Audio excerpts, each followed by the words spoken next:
What if the one trip you saved for your entire life, the journey you believed would finally bring you peace, became the doorway to the greatest betrayal you would ever face? Tonight, you will hear the true story of a 53-year-old Filipino woman who traveled alone to Australia, chasing rest, freedom, and a second chance at happiness. But what followed shattered her trust, emptied her savings, and nearly destroyed her sense of reality.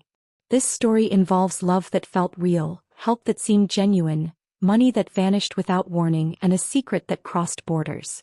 And here's the frightening part. Everything looked normal at first. As you listen, I want you to play investigator with me. Pay attention to every small detail, every word, every promise. Because somewhere in this story, a lie hides in plain sight. This case is drawn from documented real-life scam patterns that affect thousands of women around the world every year. And by the end, you may realize how close this danger could be to someone you love. Or even to you. Now listen closely, because what happened next was something no one saw coming. Her name was Marisol Reyes, 53 years old, born and raised in the Philippines. For more than 30 years she worked as a nurse, moving from one hospital ward to another, one exhausted night shift to the next. While others rested, she stayed awake beside the sick. While others celebrated, she stayed behind to care for someone else's pain. Marisol was a widow. Her husband had died years earlier from a sudden illness. Since then, her life became one long routine of duty. Work, home, bills, silence.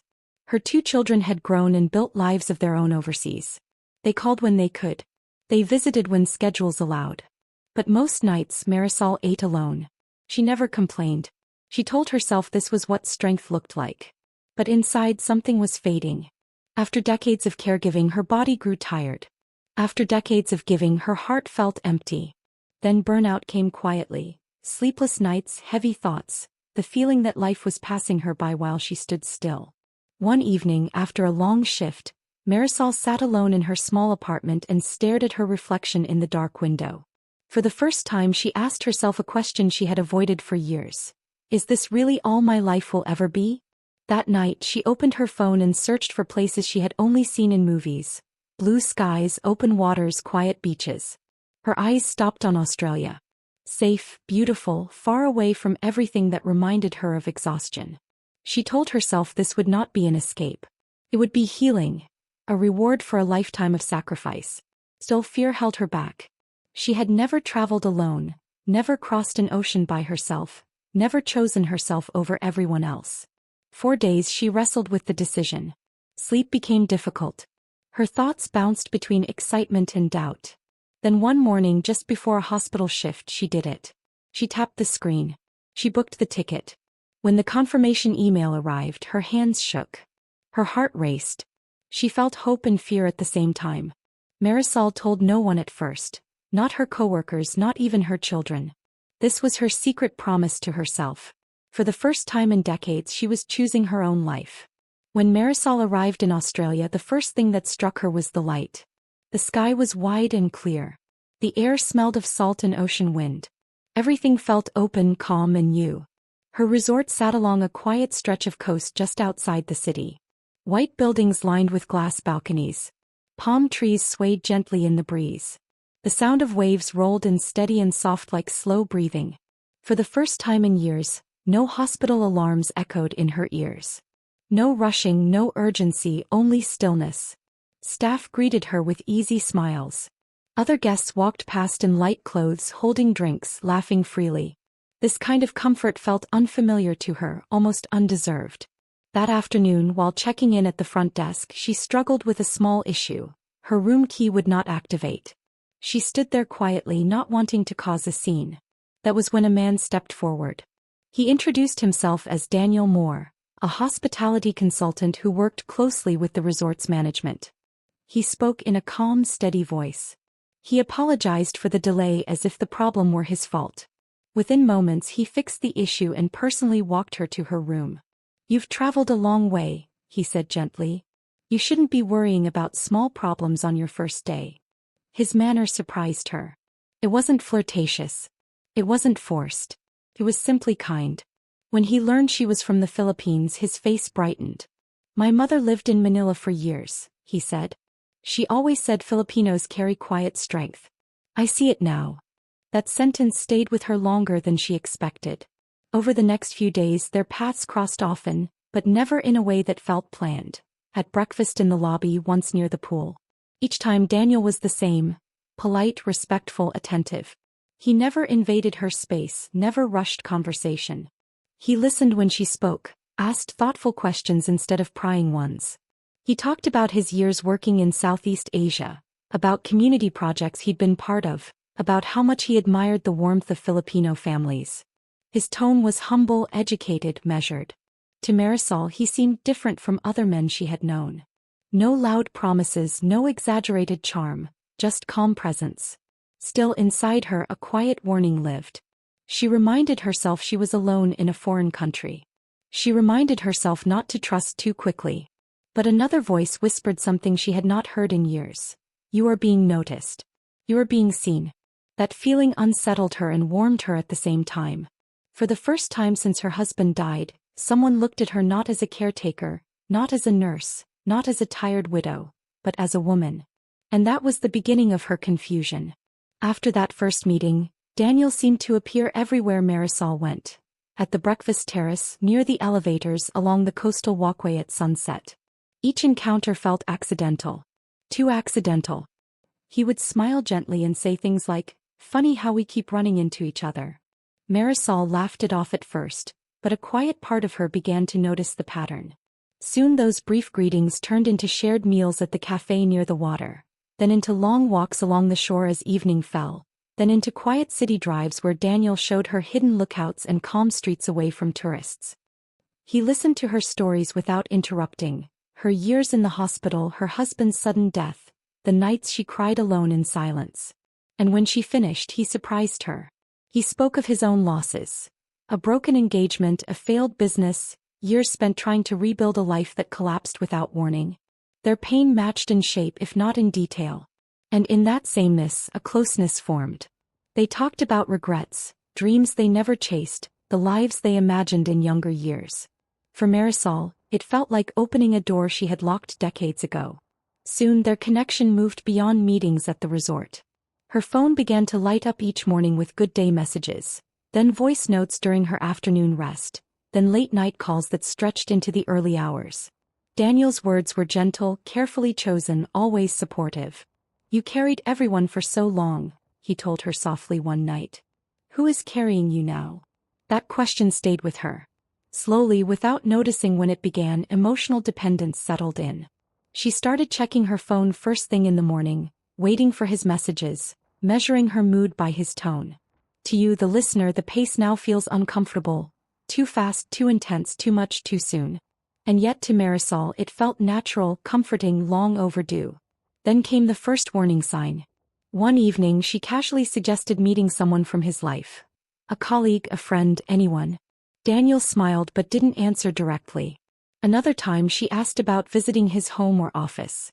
He changed the subject smoothly. Each time there was a reason, a delay, an excuse. Always polite, always calm, always distant when it mattered most. Marisol noticed it, but she pushed the thought aside. Because when a person has been alone for years, they do not question warmth easily. The shift in Daniel's tone came quietly. No warning, no announcement. One evening, during one of their usual calls, his voice sounded different. Slower, heavy, distracted. He tried to laugh it off at first, but Marisol could hear the strain beneath the words. After a long pause, he finally spoke. "My father is in trouble," he said softly. "A sudden medical issue. He collapsed at work. They rushed him to a private hospital." Marisol felt her chest tighten.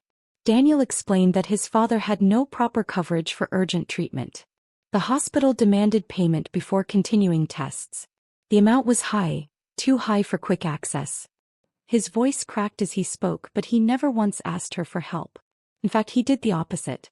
"I'll find a way," he said. "I always do. I just needed to talk to someone tonight." His refusal to ask made it feel real. Made it feel honest. The next day he sent a short voice message. His words were slow, tired. They might transfer him to another facility if the payment doesn't come soon. Still no request. Marisol barely slept that night. Images of her own husband in a hospital bed rushed back to her. The long nights, the fear, the machines, the helpless waiting. She remembered how it felt to be desperate for time, for answers, for mercy. By morning she had made up her mind. During their next call she brought it up. "Daniel, how much is it?" she asked quietly. He went silent. "No, Marisol. I can't take money from you," he replied. "You've already given me so much just by being here for me." But she pressed. "You taught me to speak honestly," she said. "Let me help, please." He resisted again. Then again. Finally, after long hesitation, he gave her the amount. Not outrageously large, just enough to feel reasonable and urgent. Her hands trembled as she opened her banking app. She told herself it was temporary. She told herself people in love help each other. The first transfer left her account that afternoon. Minutes later her phone rang. Daniel was crying, not softly, not dramatically, but in a broken, breathless way that sounded real. "I don't know how to thank you," he said. "You don't understand what this means to me, to my family. One day I will repay everything. I swear it. This is just the beginning of our life together." He spoke about the future with ease. Trips they would take, a home they could build, a life where neither of them would be alone again. Marisol listened in silence, her chest filled with fear and relief at the same time. To her it felt like kindness. To you the tension has now entered the room. After the first transfer nothing felt the same again. A pattern quietly settled into Marisol's life. It always followed the same order. First came a new crisis, then emotional closeness, then money, and finally love spoken with urgency and promise. At first the gaps between emergencies were wide, weeks apart. Then days. Soon they came without warning. Daniel sent photos from hospital corridors, beds, monitors, dim rooms with tired faces in the background. Then came documents that looked official. Typed reports, stamped papers, invoices with totals circled in red. Each message pushed a different fear. Another specialist needed payment. A medical supplier refused to release equipment without deposit. A follow-up treatment could not wait. Every request was framed carefully. Never as a demand, always as a burden he was ashamed to share. "You don't have to do this," he would say. "You've already done too much. I don't want to lose your respect." Those words worked better than pressure ever could. Marisol sent more transfers. Not always immediately. Sometimes she hesitated, counted the remaining balance in her savings, questioned herself. But every delay ended the same way, with fear. Fear of losing him. Fear of watching another loved one suffer while she stood helpless again. Fear of regret. He began to hide the truth. When her daughter asked why she sounded tired, Marisol changed the subject. When her son asked about her finances, she laughed it off. She told herself it was temporary. She told herself it was nobody's business. Inside her the war grew louder. One part of her whispered that something felt wrong. The timing, the repetition, the way every emergency seemed to appear just as calm returned. Another part of her panicked at the thought of doubt. If I question him, I might lose him. If I lose him, I will be alone again. When her sister finally spoke with blunt concern, Marisol snapped. "Stop judging what you don't understand," she said sharply. "You don't know what we share. You don't hear his voice at night when he feels like giving up." Her defense stunned even herself. And slowly, without noticing when it happened, Marisol stood alone inside her own life. She no longer shared her worries. She silenced her doubts. She stopped listening to voices that once guided her. All that remained was Daniel's voice in her ear and the growing weight in her chest. The doubt began with something small. So small it almost slipped past her. During one of Daniel's late-night calls, he mentioned the name of the hospital again. Marisol had heard it before. But this time something about it felt off. Later that night, unable to sleep, she typed the hospital name into her phone. Nothing came up. She tried different spellings. Still nothing. Her chest tightened. The next morning, Daniel sent another hospital photo. His father's hand on a bed, a drip line visible at the wrist, flowers on a metal table beside him. Marisol stared at the image longer than usual. Then she pressed and held the screen. She selected reverse image search. What appeared next made her hands shake. The same photo, not once, not twice, but on medical stock websites, on health blogs, on unrelated news articles from different countries. Her throat went dry. She began searching phrases Daniel often used, exact lines from his messages. Words she believed were private to their relationship. What she found crushed every remaining piece of hope. Story after story appeared. Different women, different countries, same pattern. A sick parent, urgent payments, hospital photos, promises of a future, money gone. Her breathing grew shallow. She scrolled for hours. Forum posts, police warnings, victim testimonies. Every sentence felt like it had been stolen from her own life. Her mind rejected it at first. This can't be real. This can't be him. There must be a mistake. But the evidence kept stacking. Dates matched. Methods matched.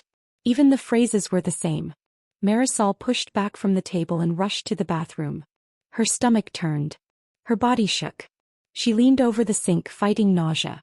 Tears came without warning.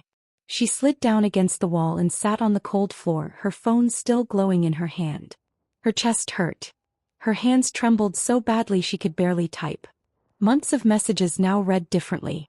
Every, I miss you. Every, trust me. Every promise. All of it felt staged, planned, used. Her phone began to vibrate. Daniel was calling, once, twice, again. The screen lit up over and over with his name. She stared at it through blurred vision. And then she turned the phone face down. For hours, Marisol stared at her phone in silence. Her heart pounded. Her hands were cold. Then she did what she had been avoiding all night. She called him. Daniel answered on the second ring, his voice warm and familiar. Marisol, I was worried. Why didn't you answer earlier? Her voice shook, but she kept it steady. Daniel, I searched the hospital you mentioned. It doesn't exist. There was a brief pause. Then his tone changed. You're tired, he said calmly. You're confusing things. She pressed on. I searched the photo you sent. It appears on medical websites in other countries. Silence again. Then irritation crept into his voice. Why are you spying on me? He asked. After everything I've shared with you. He felt her chest tighten. Because too many things don't add up. That was when the warmth disappeared completely. He accused her of not trusting him, of turning against him when he needed her most, of causing stress that could make his father's condition worse. If something happens to him because of this pressure, he said slowly, how will you live with that? The weight of his words crushed her. She felt the familiar pull to apologize, to retreat, to doubt herself again. But this time the evidence stood between them. I know the truth, she said quietly. I have seen the reports. I have read the stories. You used the same photos, the same words, the same lies. His response came sharp and fast. You've destroyed everything, he said. I thought you were different. Then the line went dead. Marisol tried to call back. No answer. He sent a message. One check mark. Then nothing. Minutes later she tried again. This time the message did not deliver. He checked his profile. Gone. She tried his email. No reply. Another number he once used, disconnected. Within an hour, every path to him had vanished. His voice, his promises, his future plans, all erased.